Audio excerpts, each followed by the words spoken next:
welcome again to um, we're Beyond Our Beliefs, where we're getting free and staying free. We are so happy to have you tonight, and thank you so much for tuning in. As you come in, and if you could share the broadcast with one of your friends or their friends or family.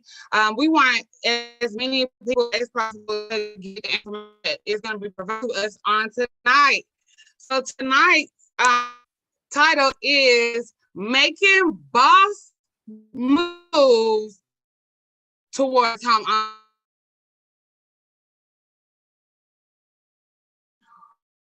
To know what it is, what it takes to get you a home.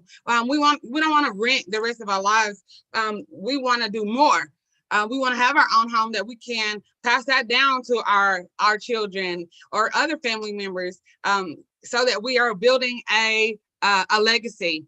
And so tonight's speaker is none other than Miss Tracy Wiggins, and she will be speaking before you about, and let me tell you, so Miss Wiggins is a affiliate broker and realtor, and she will definitely be the one who will be able to give us some inside details about what it takes to get a home. So just before I bring her in, I would like to read the scripture that she is standing on, and that scripture is coming from, give me 1 second.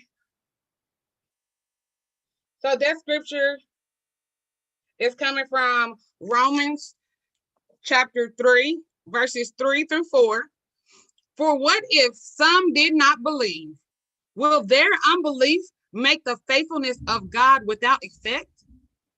Certainly not. Indeed, let God be true, but every man a liar, as it is written, that you may be justified in your words and may overcome when you are judged. And we just want to also just to pray really quickly. So if you could intercede as I'm praying. Father God, we come to you just glorifying you, honoring you, and giving you all praise and glory, for you are worthy of that praise. Lord, that you come to the broadcast on this night, oh God. Lord, we that you would touch our ears, that we may hear what is being said to us, touch our minds may conceive this that you are saying to us, oh God. And Lord, we just thank you right now that we decrease before you, oh God, that increase within us. In Jesus' holy name I pray. Amen. And I'm going to bring Miss Tracy in.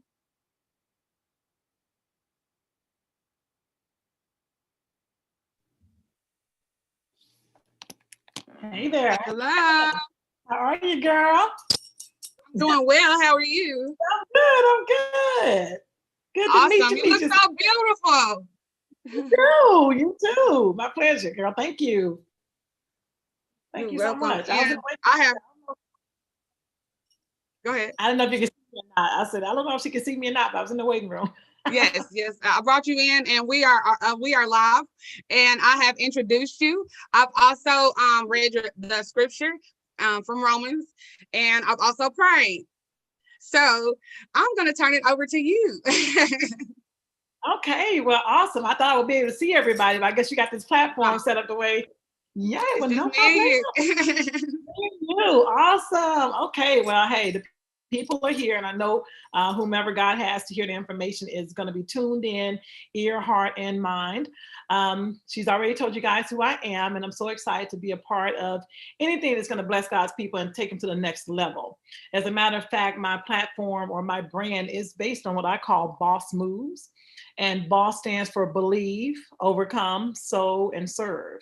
Because I want us to believe in every way that we can not only be homeowners of one home, our residential, but we can also own several homes and get into more investment properties and taking things to different generations with our kids and so on. So it says a good man leaves an inheritance, is what the Bible says, to his children's children.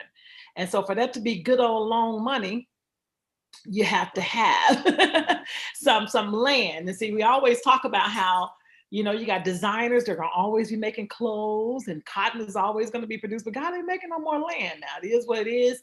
And I believe that in every way, it should be at your greatest top priority to put your name on some land. And so that's what we're talking about tonight. And so Toya, you said just go on in. Yes. Just go on in my topic. Go on in. All right. So the first thing that I want us to really tackle is our belief patterns. You know, when it comes to home ownership, what I have experienced is a lot of people just don't even want to believe that they can be a homeowner.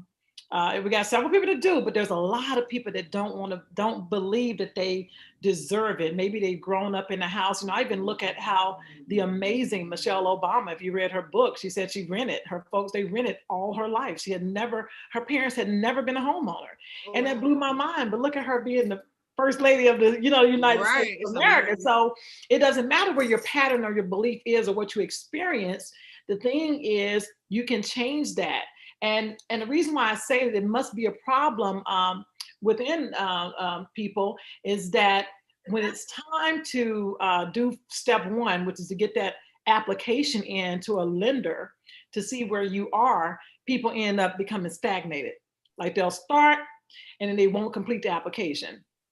And that application requires you to expose yourself. It exposes what your patterns have been when it comes to your spending. It exposes your savings. It exposes your credit, what you think about, the things that God has blessed you with, and have you been a good steward? People don't want to be exposed, but I want you to know that all of us have made mistakes.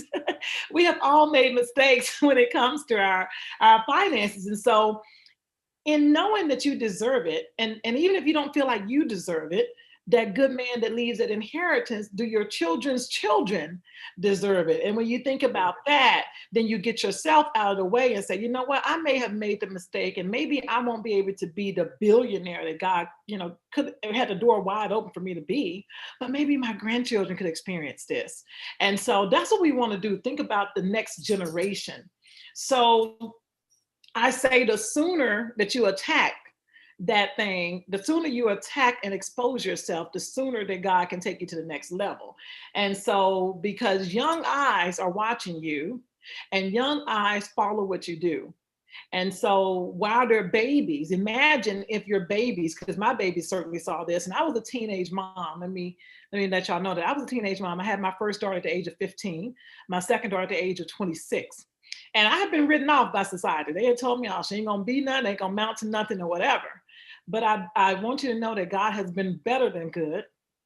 And God allowed my baby that I had at 15 is a doctor. Her husband is a doctor. And my baby girl, it does something, look at God. And my baby girl is graduating from UT Knoxville this coming May. And so I have been more than a success, praise be to God, because they saw me still press my way through. And so my children end up being a success because of the press and because of God and how I knew that, hey, one mistake doesn't mean that your life is a mistake. You know what I mean? I think there's a book out there. I love the author, Brene Brown. If y'all haven't heard of her, Brene Brown, she has a book out there called Dare to Be Great. But one thing that she pointed out to me that always stuck with me is the difference in shame and guilt. So you can be guilty of something. I was guilty of being a teenage mom, but don't you ever let shame set in. So you can be guilty of being not a good steward of your finances, but don't let shame lock you into this undeserving thought process.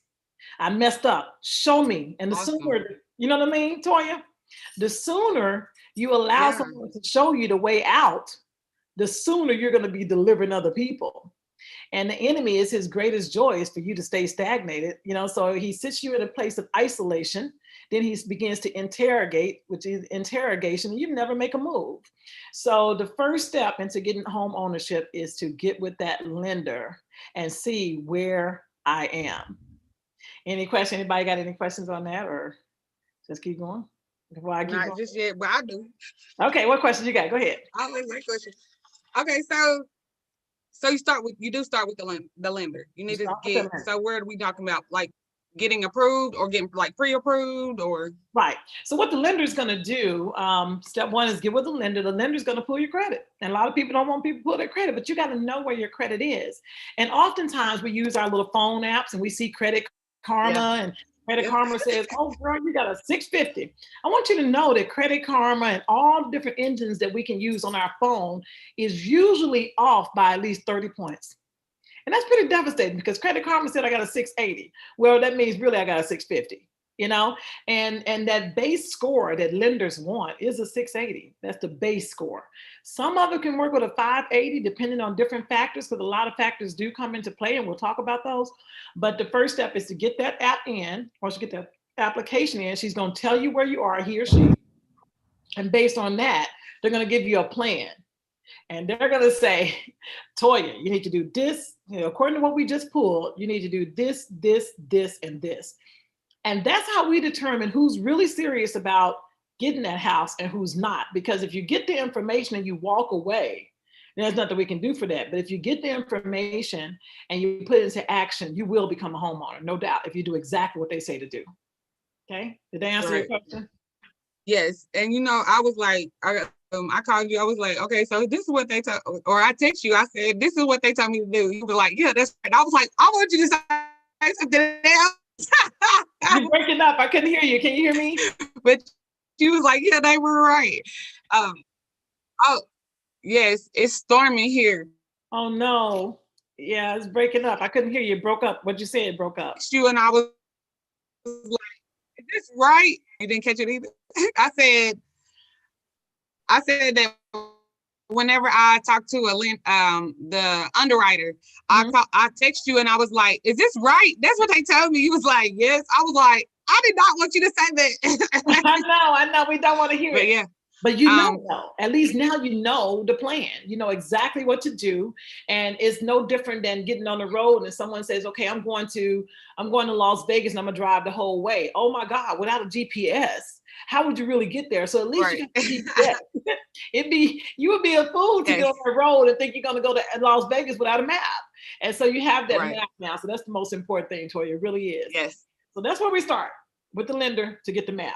And then once we do that, guys, the next most important thing is your savings, okay?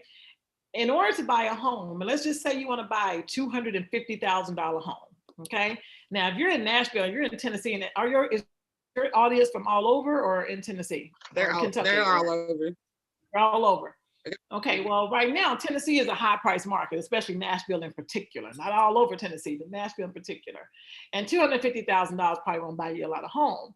I'm also licensed in Georgia, so I'm licensed in Georgia and Tennessee.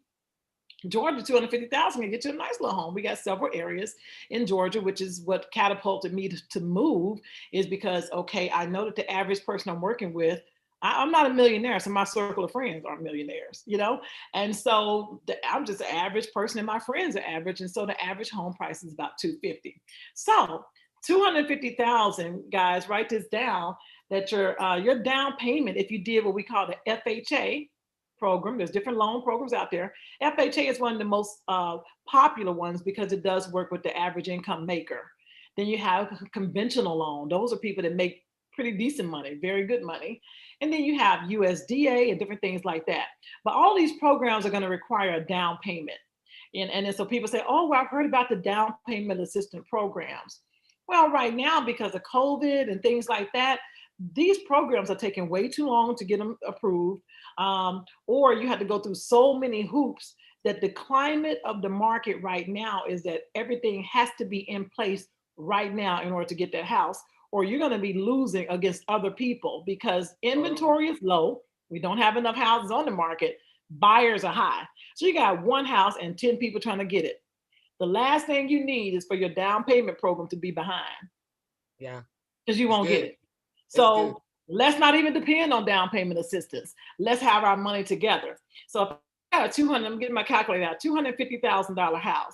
FHA is going to require 3.5% down.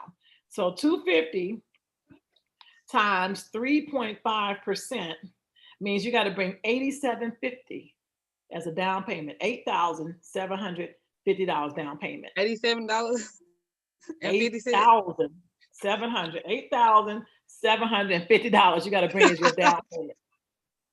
Now, somebody that was their income tax check. Now, I ain't never got no income tax checks that big, but I heard about people getting big ones, And I had a cousin that was out of order in her finances, and she decided to have plastic surgery. But but that was money that you could have used toward a down payment of a house, and you choose to have $12,000 plastic surgery. We got to do better, y'all. We got to do better, and if you can afford it, then get the plastic surgery. But if you cannot afford it, and what I mean by that is, you got $12,000 you're putting over here in some cosmetic, joy or pleasure. How is that benefiting your family in the next generation? A good man leaves an inheritance. Yes. He don't go buy breasts and clothes and outfits and cars. Oh, no. All the things that we're doing to impress people, we don't even like. To compete with people we don't even like. Worry about yourself. And what that little girl said, remember that little video was going around? Yes. Worry about yourself. Worry about yourself. And so in worrying about ourselves, $8,750 is not no little money. Okay? So that's your down payment. And then beyond the down payment, guess what else you got to pay? Closing costs. In this market, 10 people trying to get the same house. So if you were the one selling this house and you got 10 people that gave you offers, so you're looking at all the offers and you got this one girl that says, hey, can you help me with my closing costs? Can you pay half my closing costs? Because I already got to pay my down payment. Then you got this other person that says, I ain't asking you for nothing. I just want the house. I'm not asking you for no closing cost help. I'm not asking you to help me with nothing. I want a house. Who are you going to choose? You're going to choose the person that don't want to. And so again, so that's another number you got to be prepared for. And so the closing costs are usually 3%. So let's take that same 250,000 times 3%. So now we need another 7,500. Okay. So 7,500 plus the 8,750. That means that $16,250,000 to buy a $250,000 house. That's how much they want you to put. That's how much skin they want you to put in the game. How bad do you want it, right? And so when you look at those numbers, people, it tells us that we don't have time to play. So we say, well, where am I gonna get my savings from? I'm gonna tell you what worked for me. The average person easily spends $10 a day. Tell me I'm lying. $10 a day, maybe at Zaxby's, stop by the store, go to Dollar Tree, Walmart, and we'll easily spend $10, okay? $10 a day times 30 days in the average month is $300 a month that we blow without even thinking about it. And we're the same people that often say that we can't afford to save. By the time I get my check and I pay my bills, I ain't got no money to save. I wish I did. We do, people. We do. We're not good stewards, and that's part of your Christian. It's just what God has asked us to do, is be good stewards of what He's given us.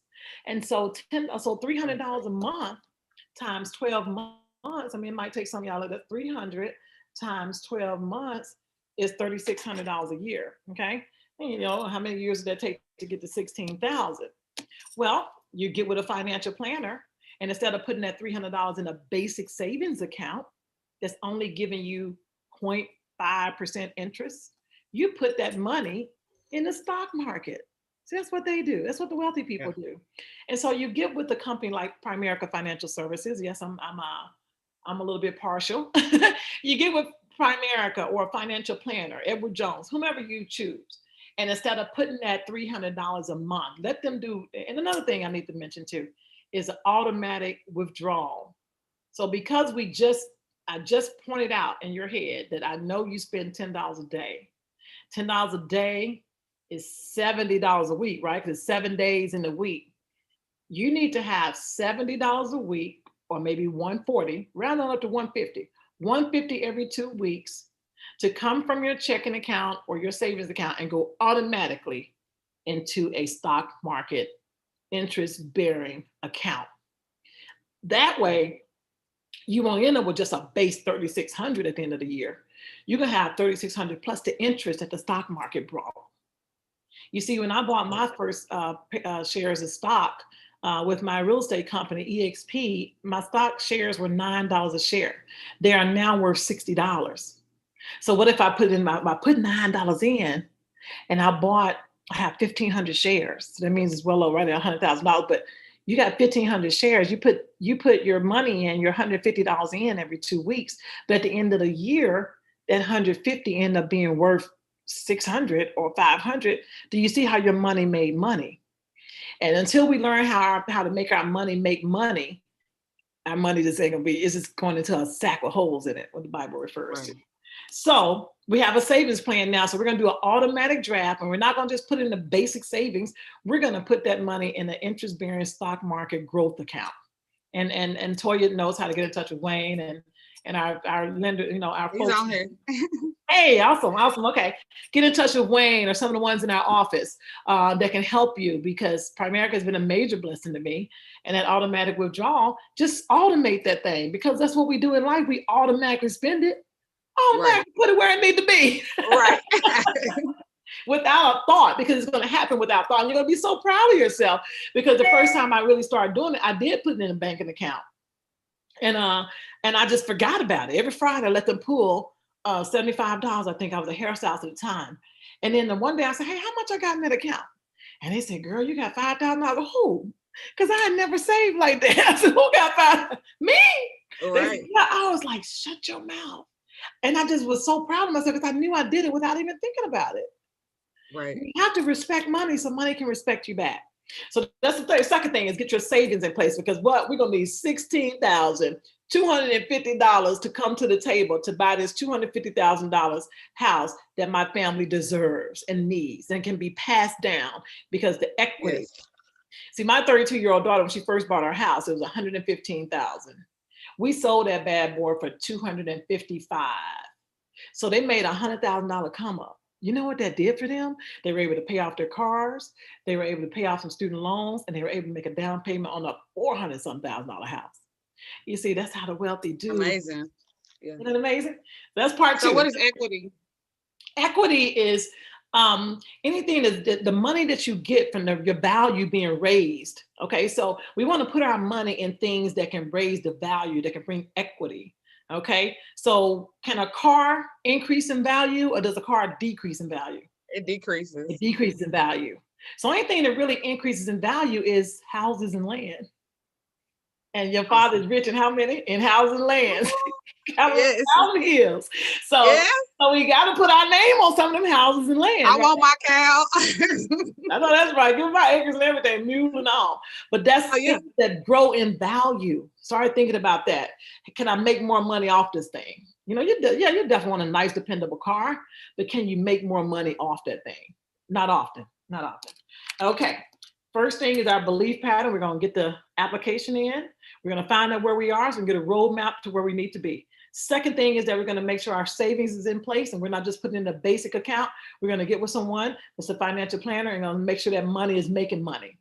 Okay. Third thing you need to do is make sure that credit is in place. And so the reason why I like to put the cash in front of credit, because cash is king. Okay. So sometimes with enough money, you can talk somebody to let go of that little credit. I was gonna ask that question. What if you just got all the money? You got all the money, you can buy your house cash. I work with a lot of cash buyers. I was taking a girl today, she bought a condo in Decatur, Georgia for $37,000. Now, because of equity, we were able to list her home for $87,000. So she made a $50,000 come up. Oh, wow. So now she's taking that money to do what? Buy another cash house. And we got houses down here for $65,000, $70,000. So we looked at one today that was $75,000. She's paying cash. She's not going to have a mortgage. She's not going to have a rent. You know how big of a savings that is for you? So then what how do you do long with does it take for it to build the equity? So her equity built within a year. So it's all about where you are. Oh, wow. Oh, wow. My daughter, it took them 4 years. They were in their house 4 years. Okay. And within 4 years, 100 something built them $100,000 in 4 years. Not bad. Working $100,000 turned to $200,000 in 4 years. This the only place it's gotta be. Equity. So that's what we want. And that's how you win like that with equity building products.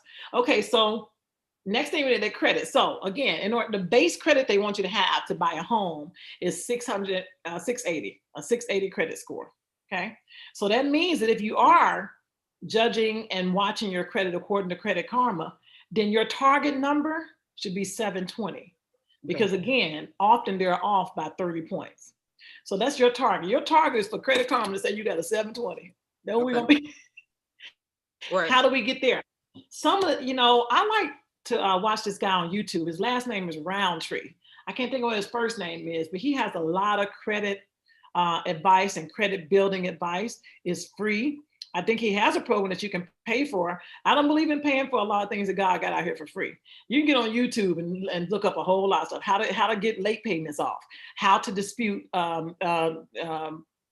charge-offs, or how to dispute, whatever. And so you definitely want to, pay attention to people like that. But some of the things that I've done to build my credit was, number one, the easiest way to build your credit is to ride somebody that got good credit. Right. I know a lot of y'all might not know that, but you can find who has the best credit in your circle of friends or your family.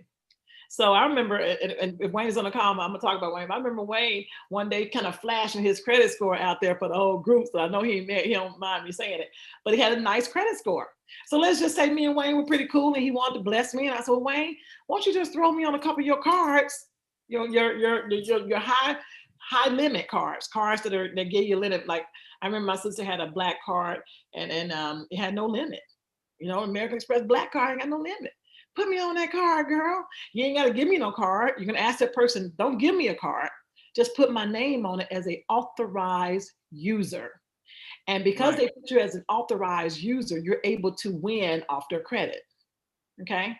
That's the easiest way. If you find somebody like that, and then listen, don't even tell me what card it is. Don't even send me a card. Just help me by putting me on the card and let me ride you for 6 months.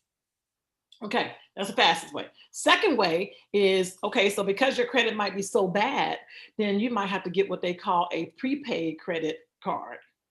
Or what was another word for it? A secure credit card. I just got one.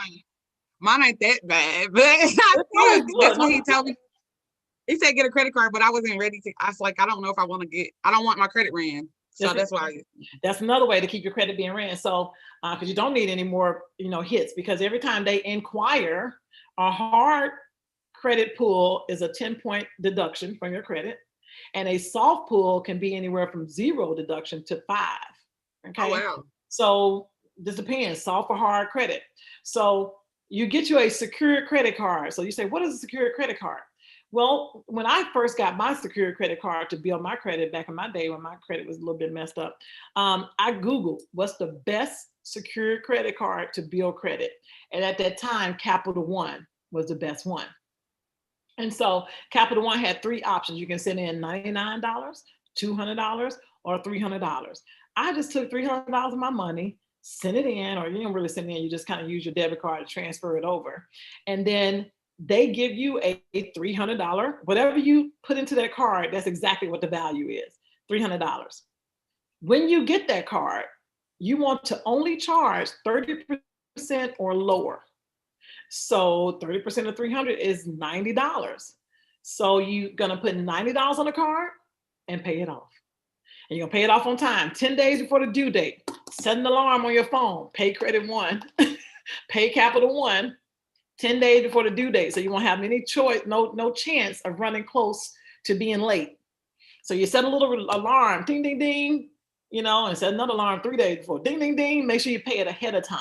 Right. And so you pay it ahead of time. You don't want no trouble.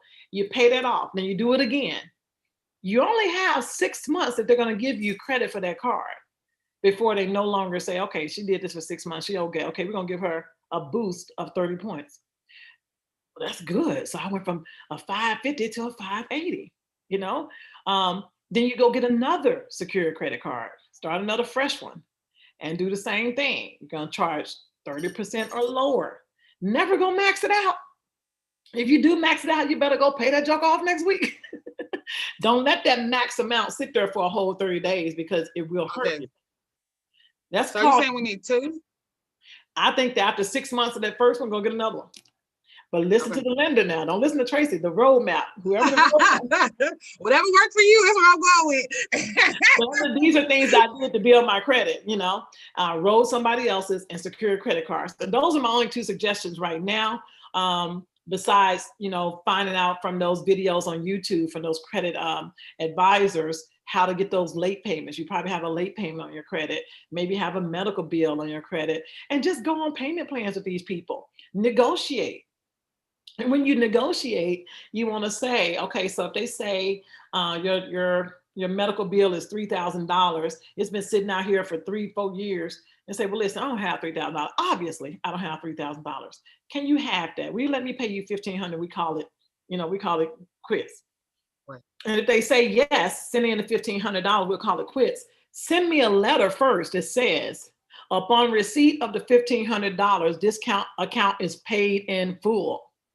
Now they'll say, well, I can't send a letter because I ain't got the money first. Yes, they can. They can send a letter because it takes the money for the letter to be valid. The letter says upon receipt. So that means you got to be able to show the receipt. Then it's paid in full. So I learned that from Dave Ramsey. So those are ways to get things off your credit. Okay. And the last thing I'm going to speak about that's going to be important when it comes to home ownership is your debt to income ratio. Debt to income ratio is often referred to as your DTI. Okay. You want that debt to income ratio to be 30% and lower too. Okay. And what does that mean? You know, a lot of us like to ride nice and look nice and have our apartments and our houses decked out, and, you know, and you don't need all those bills. The more bills that you have, the worse off you're looking when it comes to your debt to income. So if I'm bringing in $4,000 a month and I chose rent that's $1,700, then I went and bought me a Mercedes that's running me $900. That means that over 50% of my income is going to debt. And that's a no-go. And that'll hurt you every time. And so the lender's going to say, well, my God, Toya, I mean, it's nice you got that BMW, but it's killing you, baby. You got this $900 note, and then you got a $1,000 note with American Signature for furniture and rooms to go and things like that. So pay that stuff off. Pay that stuff off as fast as possible, because having these bills, they're going to look at your income. This is what's coming in, but what's going out? And if 50% of it is going to foolishness, it's going to kill you every time. So be sure that you don't have a lot of bills, a lot of credit cards, a lot of debt. Pay that off first, because I'm telling you, that's the first thing they're going to say, well, you know what? You need to pay this off. So that way your income looks good and your debt looks low. And that's pretty much it. What about student loans? Student loans are, man, you know, you want to make sure that you're going on a payment plan. You want to try your best not to go into default. And if you go into default, then sometimes you have to show that you've been paying on it for a good 6 months before the home lenders will even give you a chance. So if you have student loans, yeah, try your best to be up on it. Get on the payment plan, because they will block you in so many ways. I remember my student loans. God really blessed me and erased mine. I don't know where they went, honey. He just sent them on to glory. But I prayed about it, because I did go on a payment plan with the I receive it. I receive it. Pray it away now. Is there anything I receive it. Is there anything I'm telling you, in my case, I had over $50,000 in student loans. Well over 50,000. And I went on a payment plan agreement with this collection agency, and it said, Tracy, if you let us pull $300 out your account for 12 months, we will put you back with the state of Tennessee in good standing. I agreed to it. So for 12 months, I let them pull a car note's worth of money out of my account, because I wanted to do right. I want to be a good steward, Lord. Forgive me for being a bad steward. I'm going to get myself in order. After them 12 months, I thought I was going to the state of Tennessee. That collection agency told me they sold me to another collection agency. I cried, I fell on my knees, and I said, Lord, you got to do something, because you know, I tried my best to do right, and this is what these people did to me. Do something. And y'all, when I looked up, he did something. Them things disappeared. I ain't seen them since. All 50,000. I feel that. So, you know, but it was, I felt like I was due for God to deliver me, because I did the right thing and they did me wrong. Yeah. And so he actually did. But that's a blessing right there. But be in order, you know, go ahead and go on those payment plans with them, making sure that you got a reputable, you just don't even want to go to collection. If you can avoid it going to collection, you're with the state, pay it on time, you know, and do we have the money? Yeah, because if we spend $10 a day, we do have $300 to put toward that loan. You might have to eat, as Dave Ramsey often say, you might be on beans and rice and beans. You might not be able to go to the movies. You might not be able to hit up all the little fun stuff that we do that's frivolous. But if you really focus, you make more money than you think, and that money can do a lot of things for you. And so, Toy, that's really all I have. If there are any questions, those are the things. Get the application in, make sure your savings is in place, have a plan, an automated savings, money making money. Get your credit up to 720. That's the magic number on your Credit Karma, 720. So you will have a 680. And then the debt to income ratio, debt to income ratio has to be 30% or less. You don't want 50% of your money going to bills. So you need to sell that car and get you a Kia. If you need to sell that Benz and get you a Kia just to get your kids in the house, hey, it's worth it. It's worth it. Then when that house builds equity, you'll have cash for the Benz you want. Everything is in season, in due time. Whatever it takes. Mm-hmm. So like, and when you go in, like, let's say you're going out with the realtor, you've done all these things. So now you have been pre-approved. Now, here's a question I have before this. When you get pre-approved, does that guarantee you approval? Pre-approved is guaranteed approval. Pre-qualified means that it looks good on paper. Toya said she makes $70,000 a year, and Toya said that her debt was this.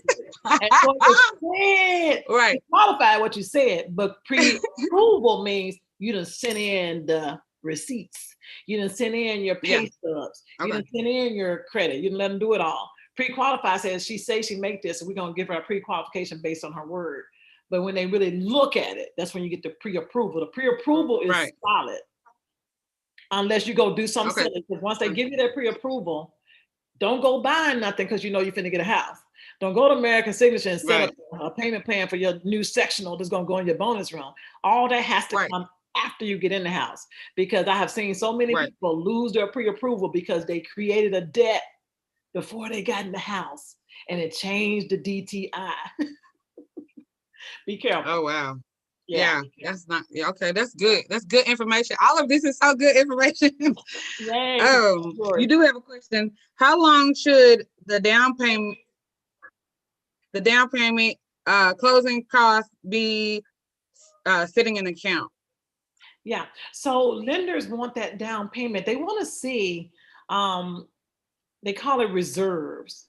Now, I'm not a lender. I'm like Toy, I'm the one that once you get approved, I'm the one to take you to get a house. But I remember when I was buying my first home, they wanted to see $5,000 or more sitting in reserves. Like, can this person have money in their account and not touch it? Are you disciplined enough to have this kind of money in your account and not touch it? So yeah. So you want to start working on it as soon as possible.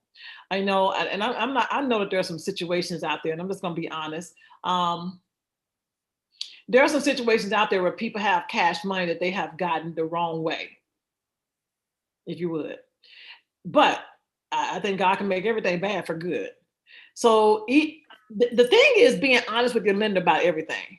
You know, listen, we came up on this money. It might have been ugly the way we got it. You know, maybe you're a stripper or something like that. And it's not good, clean money. Oh no! I'm just being honest. I'm just playing. See, it's fine. What I'm telling you is that your lender is your best friend. A lot of times people want to hide stuff from the lender. Don't hide nothing from the lender. They're helping you. Okay. So if you say, I got $30,000 here, where you get it from? Don't worry about it. The lender will show you how to put the money. I'm serious. The lender will show you how to put that money in the account so it will work for your good. They'll say, well, Toya, I said, don't drop no $30,000 in there. I need you to put $2,000 this week, put $2,000 next week, and then $2,000. So they'll show you how to put that money in reserves to make it look good. There's strategy to everything. You know? Awesome. It's awesome. Now, like when you're going out to the house, and like, what are some questions that you should be asking? Like, well, first of all, is a realtor, are they representing you as the buyer, or are they representing the seller?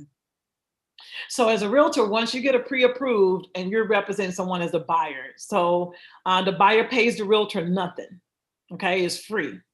So the seller is the one that's paying the commission to both the realtors. Their realtor who put the sign in the front yard, that's often called the listing realtor. And then you come and you bring what we call a selling realtor, but it's really the buyer's realtor. The typical percentage is 6%, 3 for the listing agent and 3 for the buyer's agent. There are times where you might not make 6. It could be 4 and 4. Depends on what that seller says I'm willing to pay. Some people sell their home themselves, so they don't want to pay this person to put the sign in the yard. They might be willing to pay this person. I don't need you, but I do need somebody to bring me a buyer.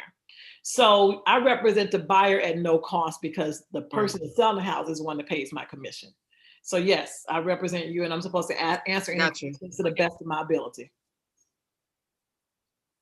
Yeah. So what kind of questions should you be asking your realtor? Because you don't sell in Kentucky, or do you? So you want to make sure, first of all, that your realtor has an open door policy, in my opinion. You don't want anybody that you're afraid to ask a question of. You don't want anybody that That's good. That you feel like when your spirit tells you that something just ain't right, please trust your spirit. So if they get funky with you or smart with you or act like you're dumb, if you ask a question and they're not answering your question, putting it in layman's terms, there's no question that's too dumb. This is a huge purchase. And you have every right to ask whatever you want. And if they make you feel little or belittle you in any way, that's probably not the person you want to work with. So you want a person, first of all, loves God, be honest with you, because that love of God brings on no conviction. So they can't easily do you wrong without their spirit checking them. So that's first for me. I always make sure they love God. You know, the second thing is make sure they're knowledgeable of the market. You know, make sure they're a fighter. Make sure they got a little fight in them. You know, that they'll speak up for you when something is going wrong. You know, well, somebody might say, like I had a realtor today. Tracy, we need a little bit more time on the offer you gave us. The offer expired last night at 9 p.m. She told me last night, we're not gonna be able to make a decision tonight. Can we make one in the morning? The danger in letting her have all that time is allowing other people to put offers in. I'm like, nah, we gotta have a decision tonight. You need a speaker that's gonna speak up. I mean, a realtor that's gonna speak up and not let nobody run game on y'all. You know what I mean? So you don't need nobody that's soft. Right, that's good. And they can be soft, but they still need to be a bulldog with lipstick on. You know what I mean? You gotta have, you know, you can be soft, but you gotcha. You know, what other questions do you want? Just someone who knows the market, someone that has a little fight in them, someone who is obviously a lover of God, someone who has your best interest in your spirit. You know when somebody got your best interest in heart. And the moment you see that they don't, it's okay for you to let them go. You do know that you can fire your realtor. You can put it in writing. You have to put it in writing. Say, hey, this is not working out for me. So I want to go ahead and release you of your services. And our contract is void as of today. You can't let them go. Now, what if the house you want is really the house you want? Can a realtor, sell a house from any, company? Or can I guess I'm saying it right. Can you sell it anywhere, or can you work with a realtor from any company? Or well, so like if I have a realtor, let's say I choose you to be my realtor, but the house is listed under a different company that it doesn't matter who it's listed with. Okay. A house that's for sale is a house that's for sale, so it doesn't matter who's selling. Yeah. You can, like I said, there's gonna be some house that the owner's selling. Ain't no realtor selling, it's just the owner. Right. You know, so you just be working with the owner. Okay, so I have another question. Is it easier to get Is it easier to get a loan to build your own home or to just buy an already built home? That is a question that's a great question. Is it easier to get a new construction home loan? Well, so when there's some, that's kind of iffy.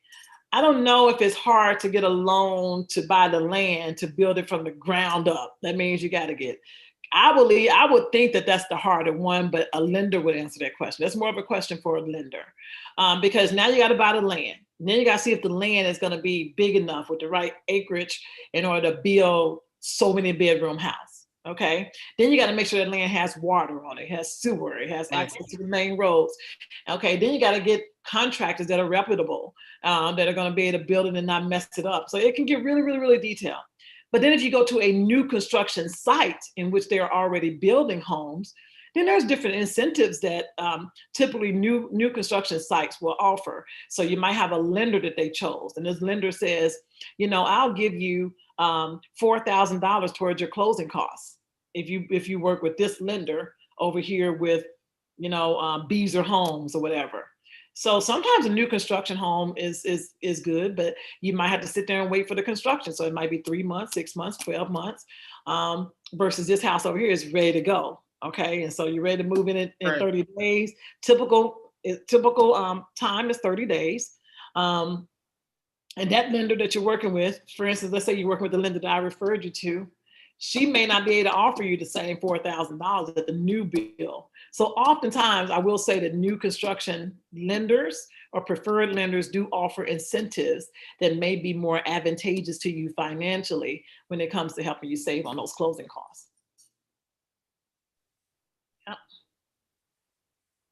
You're frozen. I can't hear you. Awesome. Okay, it froze up for a minute. You got more questions. Okay, great. A movie? Am I moving? No, you are now. Mm-hmm. Okay. So right now it's a seller's market. How much more money should you be prepared to offer right now? It just depends on which area you're in, right? But you need to be prepared to offer somewhere between 10, 20, sometimes $30,000 more. It's really, really crazy. But the thing is that you want to remember is in my negotiations, I'm not afraid to offer more just to win. Because I do know there's a thing called an appraisal that's going to bring it back down to the actual real value of the home. So if they say that we want, $750,000 for this house, then your realtor is going to look around and check what we call the comps. Well, let's see what other houses sold in this area to see if this house is really worth $750,000. And so from the comps, comparables is the full word. How does this house compare to the rest of the neighborhood? And so you look and you say, well, dang, the rest of the neighborhood did sell for $765 or $785. So if this is priced at $755, then they've got it priced right. And then you'll feel comfortable in offering $10,000 more because the house down the street sold for $10,000 more. But if they ask for $755 and all the houses in the neighborhood sold for $600, well, where do you get this number from? But if you're getting a loan, the loan is going to automatically require an appraisal because no one's going to loan you more than what the house is worth. So the loan is always going to be exactly what it's worth. Now, if you have some money in savings and this $755,000 house is only worth $725,000 and your loan is going to only be $725,000, but you really still want it, you would have to come up with the cash difference. And so, but I say all that to say, if you do offer over, don't let that be too scary because typically there's an appraisal that's going to bring it back down to subjection. So it's okay to offer a little over. So like an appraisal, when would that happen? Like at during the selling of the house or like later on? Two things is going to happen when you buy a home, or two things that should happen. Now, if you're a cash buyer, some cash buyers are very aggressive and they can care less about these two things. One thing is your inspection. You want to have your home inspected. So that's another fee that you want to make sure you sit down in your little write-up of things you're going to need. And inspection can run anywhere from $200 to maybe $400 high end, depends on how big a home is. So let's say lowball $200, $300. Okay, so you get that inspection to see if the house is in good condition. Make sure there's no foundation problems, no electrical problems, any problems at all. You want to make sure you know about it. And that is taking place within what we call a due diligence. Do your due diligence, inspect this thing out, and see if you really want it. Due diligence can be anywhere from 3 days to 10 days. Now, in this seller's market, people don't want you holding their house off the market too long. So the shorter your time that you do to investigate this home, then the better you are at winning that offer. So lately we've been doing 5 days or less due diligence. We get that inspector in there at $300 to look at everything. He gives you a report and says, Toya, this is what we found is wrong with this house. And Toya looks at it with, her fiance or maybe herself and said, well, you know what? I want them to fix this, or this house is wonderful. I don't need anything to fix. That's great. I made a great choice. But whatever you want fixed, you negotiate the things that you want fixed with the seller. Then within that, okay, that's the first due diligence. Then there's the financing part. The appraisal is part of the financing. And that's typically a 21-day, 25-day process. So somewhere within those first 21 days, they're going to have an appraiser to come out.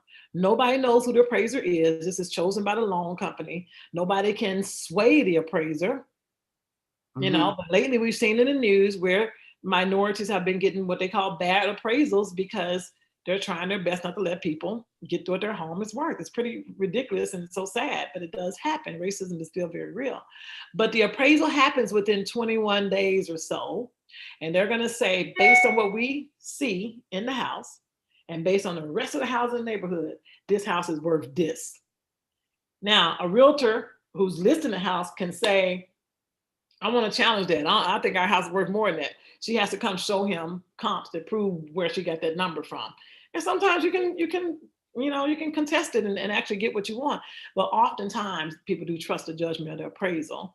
And then that brings that loan, that value down. If they thought they're going to get this, they end up having to agree to this. And if they don't agree, it's only going to be a problem for them because the appraisal ain't going to go away. So you might as well bring your house down to the price of what it's worth.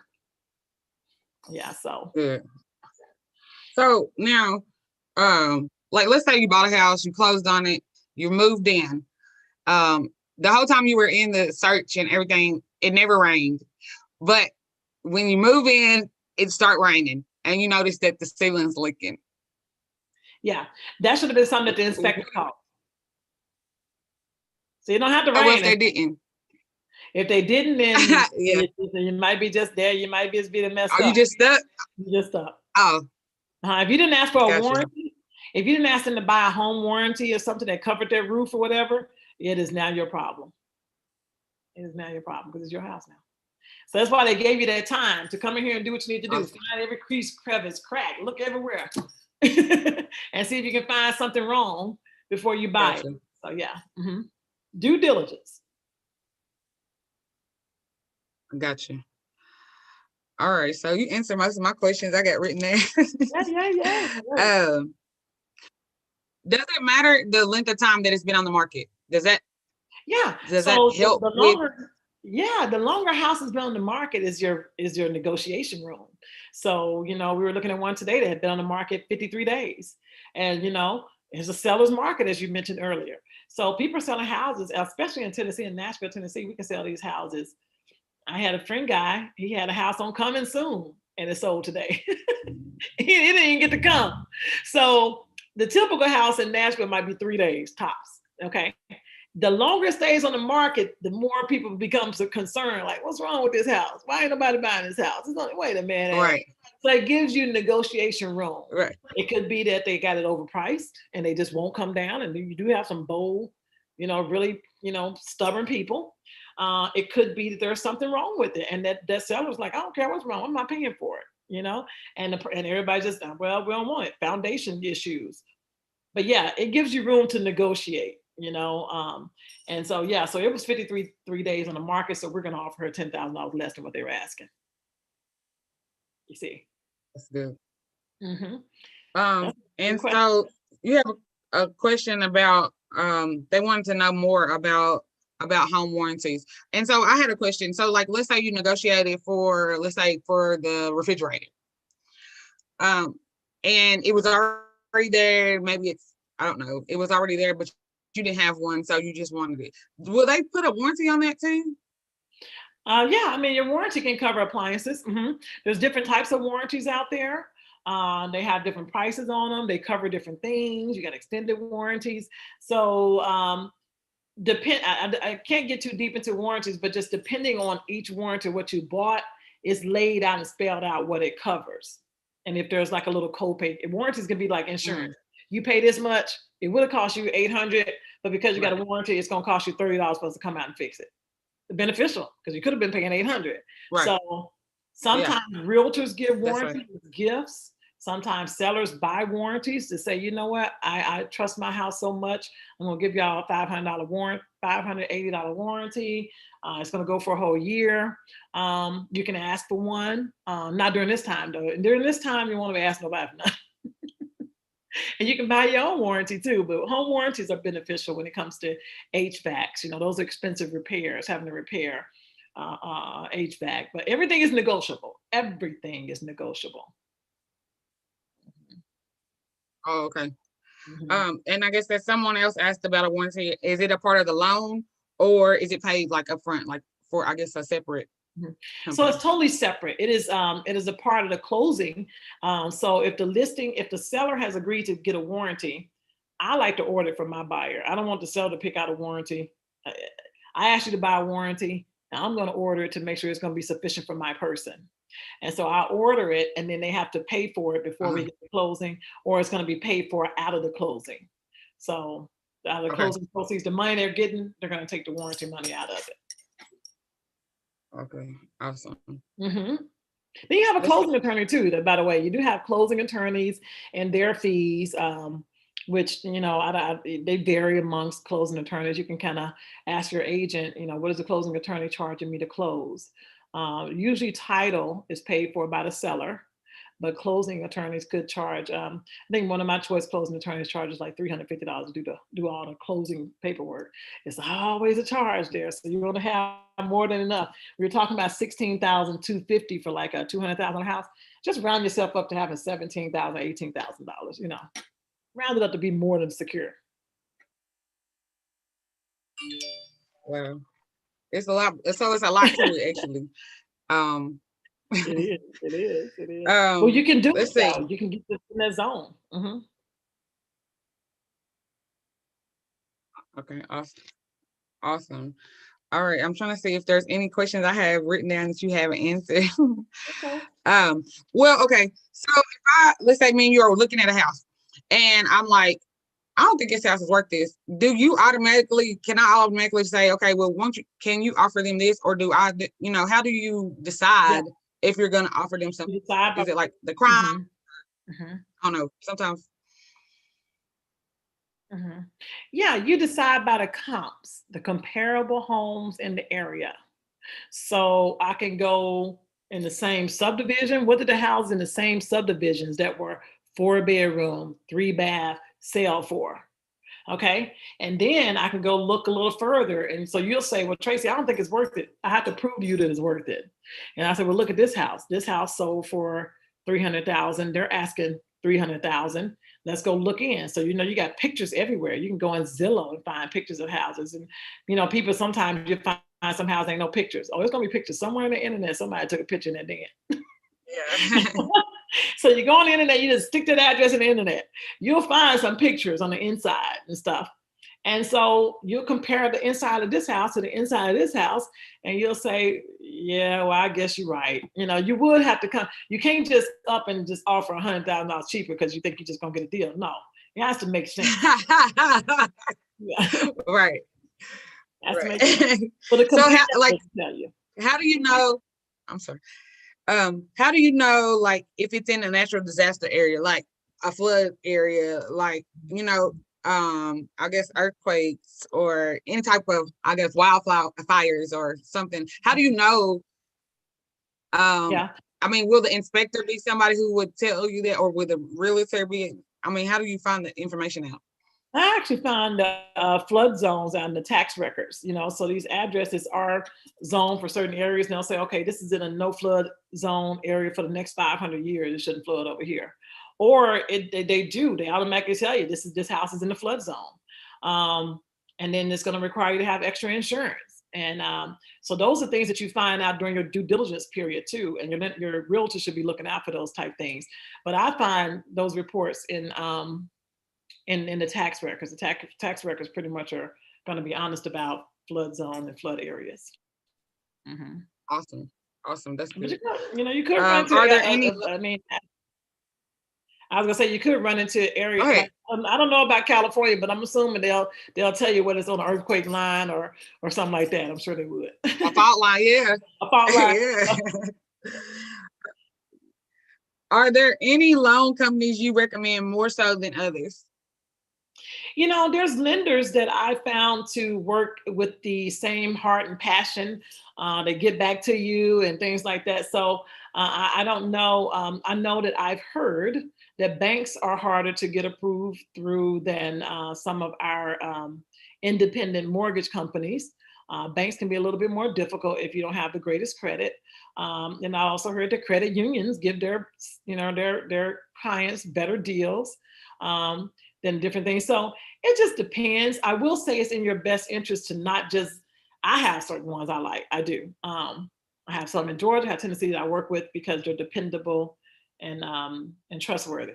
Now, it's in your best interest to shop around. So within a 30-day period, put as many applications in with different people and see exactly who's going to give you the best deal. Reason why I say within a 30-day period is because the credit system will recognize Toya put a application in over here, and she put an application over here, and she must be shopping for something in particular. She's comparing deals. You want to do it all within 30 days because the credit system will allow that to count as one inquiry.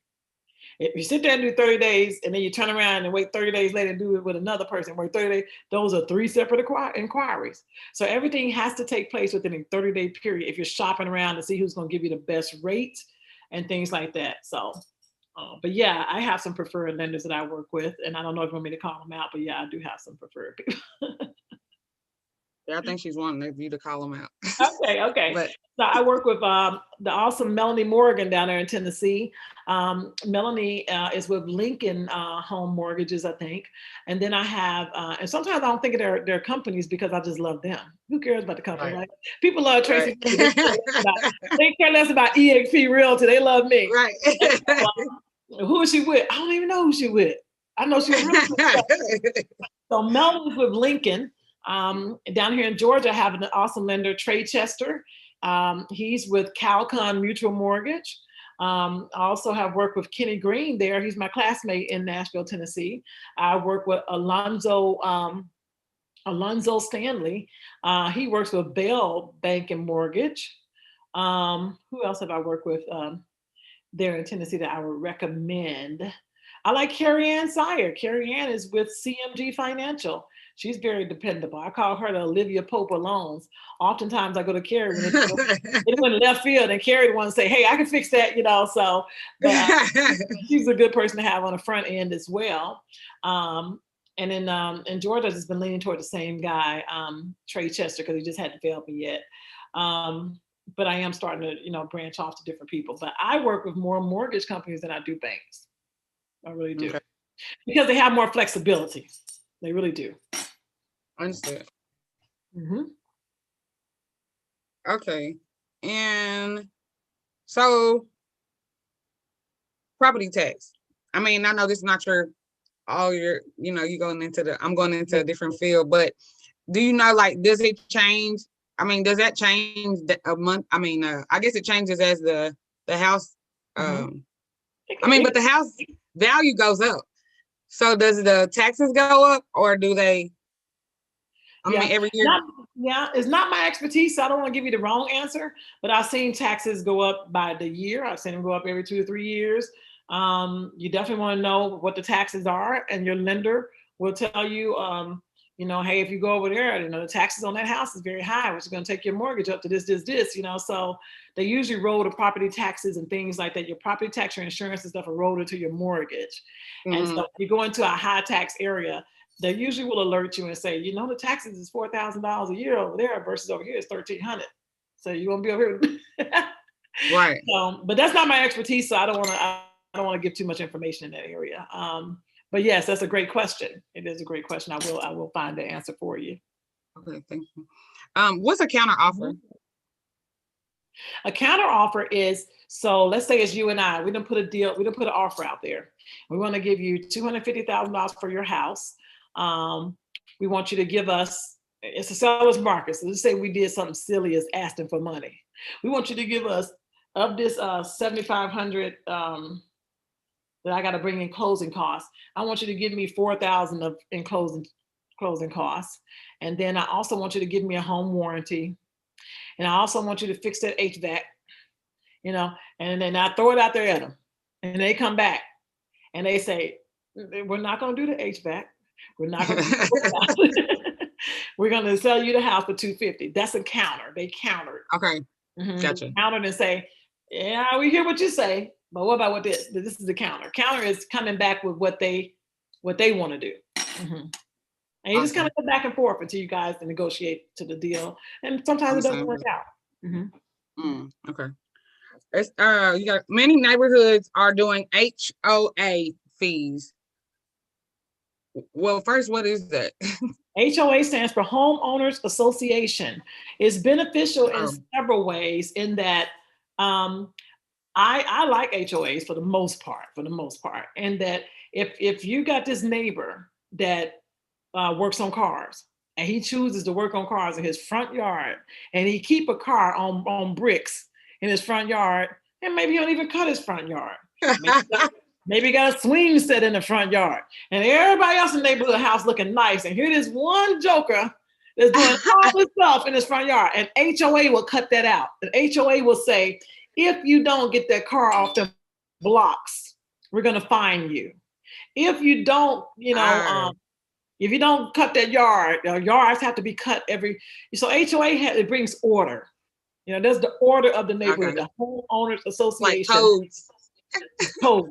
Yes, it's like and then some people hate the HOA because I remember my subdivision in Nashville. If you got if you had a satellite, that satellite had to be on a certain side of your house. It couldn't be up front. But I love it. For the most part, I love HOA, but they can get real petty sometimes too. So I can see where people don't like it. And then HOA sometimes charge these astronomical fees and don't do nothing. Like they're supposed to keep the front area with the nice flowers and the entrance and stuff, and it looking a jacked up mess. You're like, we just paid y'all for this. Why y'all ain't got the front entrance looking good? Or subdivisions like condo subdivision, they're not cutting the yards, they're not trimming the bushes. There's garbage everywhere. I see that all the time here in Georgia. It is horrific that they charge people these huge HOA fees every month, and HOA is just taking the money. But then I realized lately, Toya, in these $1 million neighborhoods, $750,000, $800,000, their little HOA fee be like $40, $50. I'm like, look at this. For real?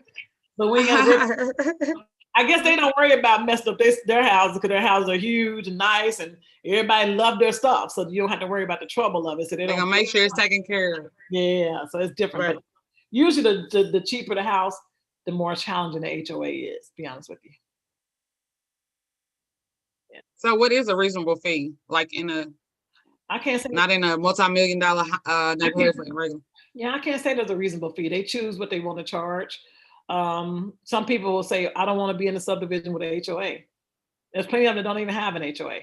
But like, again, that's scary because people do what they want with their house. And, you might have your house looking very nice and your neighbor just a rat. Like a rat's haven like that. So I like HOAs. I like making sure folks in order. Awesome. Yeah. It's been so informational. We're doing good on time too. I'm trying. So okay, when you, as far as like your payment, your mortgage, how do you figure out how much of a house you can afford? Like, how do you know like where the amount of the house falls into your that's going to be a limited question. So what I found lately is that in order to afford a $250,000 house, you typically need to be making somewhere between $50,000 and $60,000. And so let's just say you're only making 30. Well, that tells you that you might need to find your second stream of income to make sure that your income is going to be suitable. And we run into that. That is a great question. We run into people that had in their head, they've been riding around and in their head, they want this house. And think you just can choose it. Look at that. Yeah, we go to the mall. It's $5,000. We go to the mall, we want these jeans. And I'm gonna pay for these jeans, I don't care what the cost is. You don't get to do that in home ownership. In home ownership, you had that ideal home. We're gonna work hard to get this $500,000 house, but your income has to support it. So typically, just kind of rule of thumb, $50,000 would get you in the $200,000 range. You see? So if you don't like that, then you come over, you find your second stream of income. We'd love to have you in financial planning with Primerica Services, and I'll get you a real estate license. But you got to find you another stream. And, and if there are some single moms out there, I'm going to tell you, I just want to throw this out here, and it ain't got nothing to do with nothing other than I just hate to see single moms go get second jobs. I really believe in working from home, finding your home-based business, whether it's selling. I don't know what Herbal Leaves is. Is that something that you sell, Toya? Yes, it's my my natural product business. Yes, Beyond Herbal Leaves. There you go. So you should get into business with Toya. Get the Herbal Leaves program, or find a way to sell something. Sales is where it's at because it offers you an unlimited amount of income. So if you need an extra stream, don't leave your babies. Don't leave your babies. If you already work a full-time job, they need you at home. Find something you can do from home. I don't care if it's paparazzi, life insurance, real estate, and if you can do real estate, the reason why I say real estate is because, my babies, I've been self-employed over 25 years. My babies have been with me everywhere I go. They see, and that's why they're so self-sufficient. They've seen me make money and not be clocked and stuck nowhere. So that's good. I understand having a full-time job, but I don't believe a second job away from home. Work from home so you can be right there when a little boy trying to come into the house. You want to be right there. He got right. Right. And we got Vivid, which can show you what's going on. It's too late though. By the time you get to it, but you want to be at home. Yeah. You want to be at home. You want to be in the baby's face. You're right. You want to be in the baby's face. There's plenty of things to do from home, and humble yourself and sell something. That's really what it is. Mostly you have to sell something if you work from home to increase your income. So it goes back to the question of how much income, how much house can I buy? It's always based on what kind of income you got coming in. And two are better than one. So if you're making 50 and your husband is making 50, or your mate is making 50, that's $100,000. Y'all might be able to get double. You might be able to get 350, or Mm-hmm.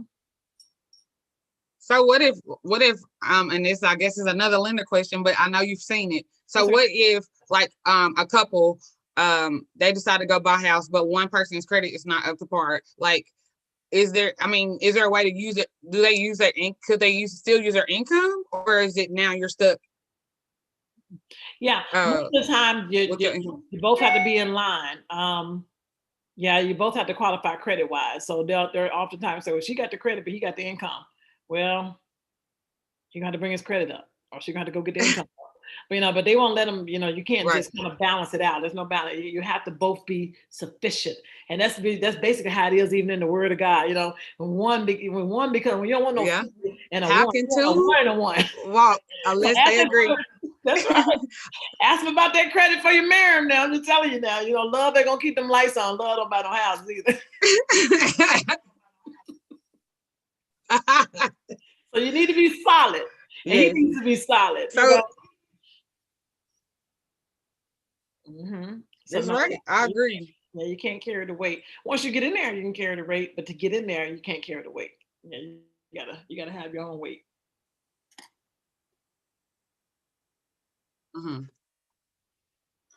Yeah. All right. So is any more questions? I'm the only one for asking questions, but I got all the questions. I got 3 pages of the questions. I'm loving your questions. They're perfect. I think you're probably helping a lot of people out with those questions. And I wish I had thought of some of those things. We've seen it all in real estate. We really have. The main thing is to get yourself ready, though. That getting ready, that savings is enough to just make you want to buckle down. And really make sure that you're not putting your money in. As a hairstylist, I know the money that people spend on hair and makeup and y'all put that stuff aside just for a good year, and you'll be amazed at what God can do in a year. That's right. You really would be. Get in the zone. Put them blinders on. Right. Right. That's why I twisted my hair. Look, I don't have to worry about no hair. I spent a lot of money. We talk about that today. I spent a lot of money on hair. Believe me, I've seen people. I agree. I was on the receiving end. I was on the receiving end, but I've seen people. I'm like, ain't no way in the world. College students. We'll do it. We're not paying rent to go get some hair done. College students come in the salon with $500 worth of hair. You're a college student. Hey, girl, it just hurts my heart sometimes. But hey, each his own, Being a good steward is huge. So, yes, I agree. And I learned it. I'm not old, but I wish I had, being a good stewardess at a young age. Right. Yeah. And that's what I was saying about the better, because your kids are watching you. Yes, I agree. Rental properties. How do I find affordable homes to buy? I would use my equity. It was a question from Audit. She said, read the question one more time. It says rental properties. How do I find affordable homes to buy? Jess, are you trying to sell a house? I think she's talking about homes. So like if you want to buy something to rent out. And it Rent to says, purchase, rent to own, or I'm waiting for her to respond. Okay, I was gonna say, because the question said rental homes, how do I find an affordable house to buy? Those are two different things. So are you looking to rent to own? I believe he's talking about affordable home to purchase to be a rental property. Oh, I see. Like if you want to buy a house just to rent out to people. Yeah. So there's a such thing out there called hard money loans. Hard money loan lenders will give you money up front to buy rehabable property. So let's say you find a house and it's $100,000 or it's $50,000 cash. How much work needs to be put into that house, or how much is it going to cost me to bring it up to par? So what we as a lender do, we say, okay, you want to buy this piece of property that's sitting right next door to a $700,000 brand new, redone, renovated home. And here's this little ratchet little house right here, right? You know, I want to buy this ratchet little house because the benefit is that because that ratchet little house is sitting beside that $700,000 house, it means that if you bring it up to par, it too can be a $700,000 house. But how much money do I have to put into it? So a hard money lender will let you bring that property to them and say, hey, lender, I found this property. I have a contractor, which means you got to go find somebody that's dependable. And you let that person go in there and they say, okay, we got to do sheetrock. We got to do the bathroom. We got to do this. I estimate my ticket to you to fix this house to be another $100,000. So $100,000 for the property itself, $100,000 in repairs mean I need $200,000. So the hard money lender says, well, hey, we'll give you the $200,000 and you have 3 months to pay us back. That's why it's hard money, because you got to pay them back in 3 months. And so in those 3 months, now they also going to look at your money. Hard money lenders don't look at credit as much as they look at what you're looking like in your checking account. So they're going to say, Tracy, you want us to give you $200,000. If you had bought a $200,000 house from us, that would have run you $2,000 a month. So do you have at least $6,000 to $10,000 in your account in case you can't pay us back in 3 months? So they're going to look at how much cash you have in reserves, which is very important to them, and how long you've been having it. See if you can sit on that kind of money. And they'll say, look, Tracy done had $40,000 in her account for the last 6 months before she even came over here. She just ain't got $100,000 to buy this house. So we're going to let her have this $200,000. And Tracy, once you get that house fixed, I really hope you can sell it for $400,000, because you got 3 months to sell that house to double your income, because you don't want to pay 100 and put 100 in and sell it for 200. You ain't made nothing. So you want to put 100 and 100. You want to sell it for 400. That means you got the 200 to give him back.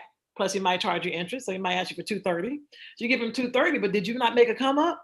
Absolutely. You made a come up, because you made another, what you had nothing. First of all, they gave you everything. Right. But you done made a $200,000 come up. Then you can take that and you go buy another $100,000 property and get another hard money lender to give you that. But now, at the same time that you got these 3 months to pay him back, he's charging you that house note. So you are paying $2,000 a month by ready. But the sooner you get it ready, that's why you can't fool with no jackleg contractors. You need people that's gonna be on it. Nobody want to hear about no snow, no rain. We got time, we got COVID. They don't care nothing about that. They want their money back. They want their money back. And there's consequence when you don't pay it back. So it's an edgy thing to do, but it's a smart thing to do if you do it smart. Anybody got time for games? You got to be in there and be ready. Very good question. Awesome. That's awesome. That's the flip. Yeah, I was gonna say flipping. And that's what I was thinking in my head. So this would be like a step sometimes that can help you get into. I mean, do people do that and like living in an apartment? Like, you know what I'm saying? Like, you can. Okay. But the thing is, like I said, being able to show that money that's in that account. Savings is everything. If you don't hear me, savings is everything. Cash on hand is everything. Like I said, it just superseded credit in this particular issue. Because again, the hard money lender ain't looking at your credit. They're looking at how you can put that money. And that's where that ugly, dirty money can be beneficial. I'm just saying. I ain't telling nobody nothing, but I do know that people have It ain't your fault sometimes that somebody might have blessed you with, there's some mamas out there that taught their sons the right way, but the son brings money, and you're like, hey. I mean, right. Better pay your tithes. I feel it. For the good, turn it for the good. That's a good place to be with the hard money lender, because they're not going to ask a whole lot of questions versus other lenders are going to want you to show. And please, God, forgive me if I'm saying things wrong, but I do know that these things exist within our community. I'm trying to show you how to fix it. It's real. It's very real. It's very real.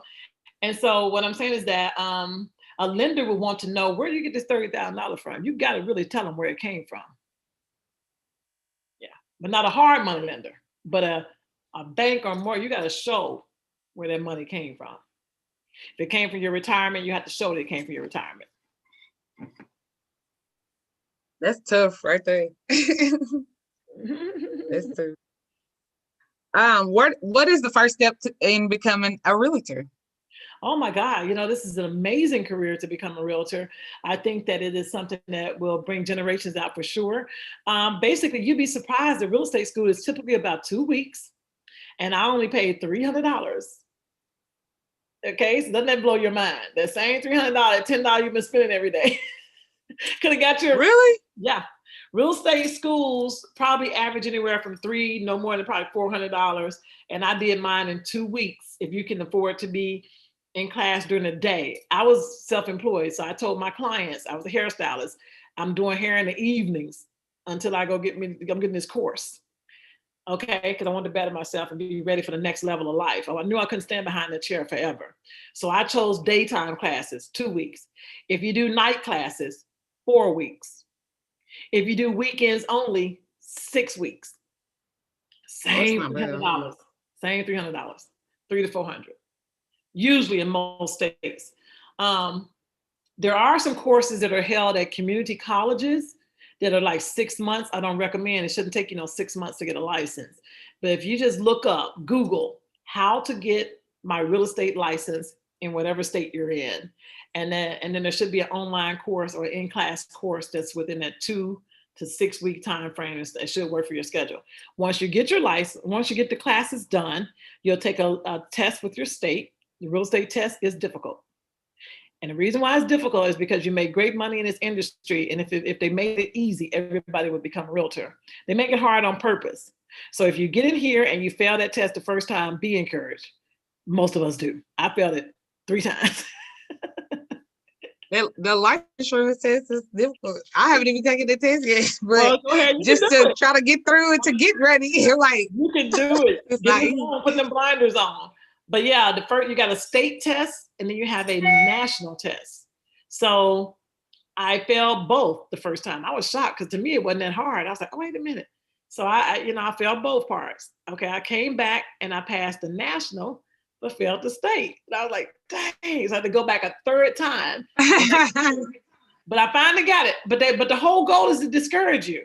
So just won't let somebody know that might be getting ready to do this. If you fail it 3 times, 2 or 3 times, that's normal.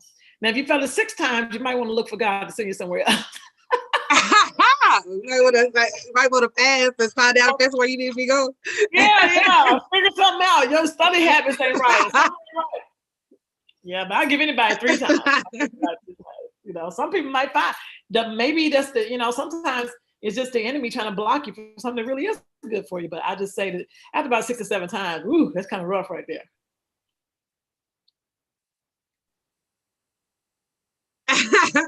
Pushing it. Awesome.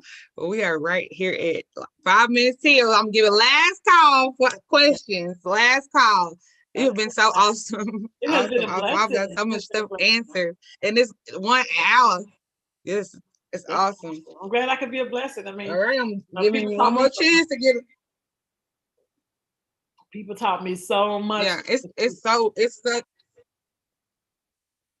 great to actually give back to people. I really appreciate you coming and telling us everything, because that's where it is. Like, people want to do stuff, but you don't know how to do it. Mm-hmm. And if somebody can just take the time to answer my questions, it's such a benefit. Well, and it means so much.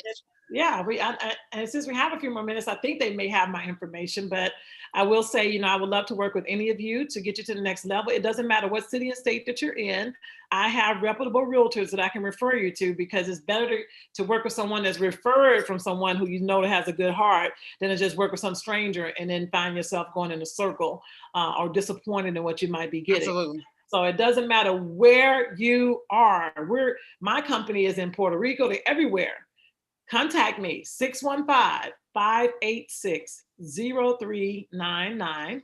I know Toya's gonna get my number, is 615-586-0399.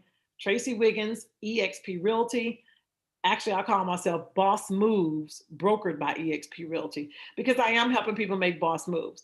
But I can help you and refer you to anyone in your state that can get you in the house and look out for your best interests.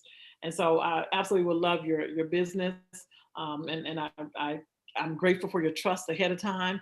And I'm so excited for what God's going to do for those who even got the information, and God's going to charge you with this information, because you can't unhear what you heard.